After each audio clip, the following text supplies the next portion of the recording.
भारत को बड़ झटका भांगिला गिल को आंगुठी। बॉर्डर गाभास्कर ट्रॉफी आरंभ होगा मात्र 5 दिन पूर्व भारतीय दल को लगी एक सत्य झटका। शनिवार युव ओपनर शुभमन गिल आहत होती। भारतीय ए दल विपक्ष मैच पूर्व स्लीप्रे फिल्डिंग करता अवस्था शुभमन गिल हाथ में एक बॉल बाजी तत्क्षणी से पड़िया छाड़ी बाहर को चली जाते देखा पाई हाथर आंगुठी भांगी जाइए।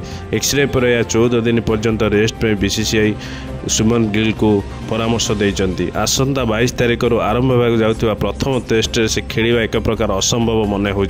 तेबे से बीसीसीआई पक्षर आनुष्ठानिक भाव एने कौन घोषणा करा जाए ना। यही मैच रे प्रसिद्ध कृष्णा एक short pitch ball KL Rahul कुहुई रे बाजिया पर से आगुरी पड़िया छाड़ी जाइथिले। पत्नी संतान जन्म पर अधिनायक रोहित शर्मा दल सह ऑस्ट्रेलिया जाई नथिबारु यशस्वी जयवल सह गिल पारी आरंभ करिवार संभावना थिला। एणु से आहत होबारु भारत अड़ुआ परिस्थिति पकाई देछि। शनिवार रोहित एक पुत्र संतान जनक हो सारी से जदि ऑस्ट्रेलिया जाए पर टेस्ट खेलिया राजी हुअन्ति ताले स्थिति स्वाभाविक हो पारे।